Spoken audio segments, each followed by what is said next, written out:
We start panicking, especially we live in this border area, especially on this edge, and then our security isn't much tight. So day by day, the tension become unpredictable, and people start fleeing. Some people start avoiding to come here, and we hardly have people around here.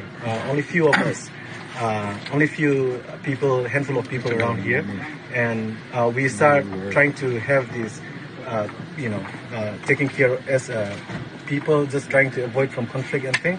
And yesterday in the morning around, I was there, myself and three of us, and then we were there on the border, and just trying to check if there is any other activities around there. So around 4 o'clock in the morning, maybe exactly around 4:03, 4:02, somewhere there, we start seeing some movement around there, and then we were just curious what's happening around there, and then they just start encroaching into our site and trying to get in position into their place.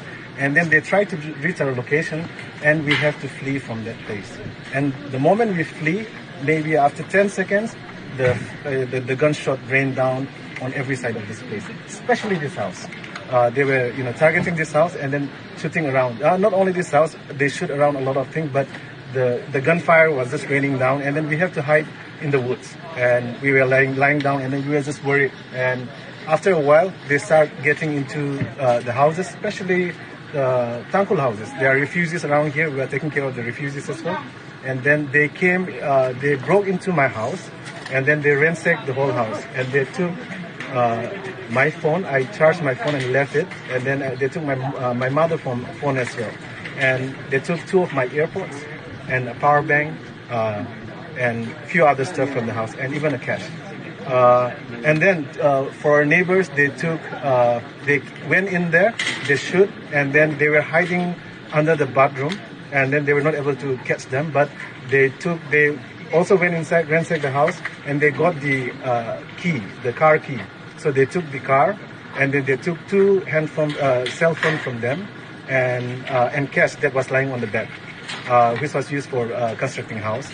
And then they took the gypsy, and then they took it off, and then they came here and then refill the petrol from the shop, and then they shoot this house and they burn down this house. This part of this area is mine, and then the other part behind there is my sister's house. So they burned these 2 houses, and then they were especially targeting the Tangkhul house. Most of the refugees' house they avoided, and then they asked the refugees to flee from that place.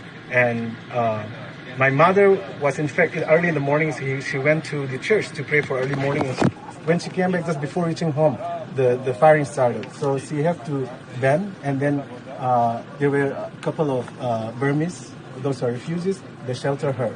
And then from there, the militants group, they come in, and then they said, are there any Tangkhuls? And then they said, no, these are Burmese worker laborers around here. So they said, run from here. And then they told them, next time if we see you, then we will shoot anyone who is around here. So, and then from here, they move up to another Tangkhul house, they shoot there, and then they move to our local. And from the local, they shoot and they shouted. They took they were on the handset, and they said, is there any Tangkhul around here? We are here, come, let's fight. Those kind of thing. And from there, my uncle house, who is in charge of as a headman here, they also ransacked his house and then took some stuff from him, and targeted especially the Tangkhul houses. So for now, for us, the real thing is there any security around here? Is there anything that we can survive here? We are just public people. We are just here to live, survive, to do plantation, live a normal life. And if this continue, how are the people going to survive? Is the life still important for the people around here? Is the life important for the leaders around here? So I think it's a very good moment for us to think. We are human beings as well. We live on the edge doesn't mean that we are not part of the country. So where is the security? The security around here, the Assam Rifle is just 30 minutes away from here. We never have any help from them.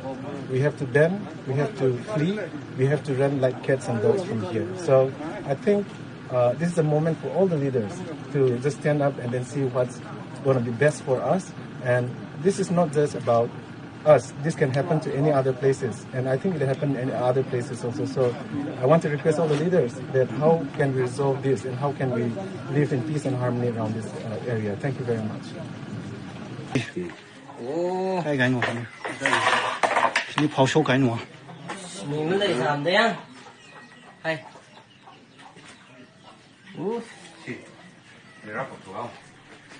자, 비가 미치려 돼 해.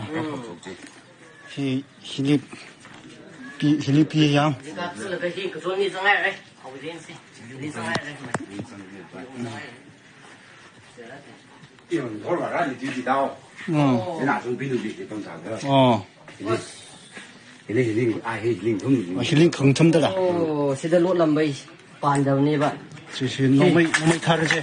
아우야 동정대 잡다 그래도 해. 아, 거기 동대. 사이티 누지. 저 티라디야 꿀라 그만. 시도 까뻔이네. 십. 소잉라 하세요. 아, 타를 내클라. 좀만 내 주시니. 하면 물리라 아클 못 다이다. 미 비사가 들대야. 샷으로 그. 오, 되게 좋았지. 맞지? 히. 시. nó hụt lên mọi người gió mà yao bữa xin là cáp đi cáp không kể bao giờ misto này bao giờ anh bảo tôi yao misto sẽ không khát ra nông mấy mà khăn gì ok xin là M16 이게 뭐 xin là bài thuộc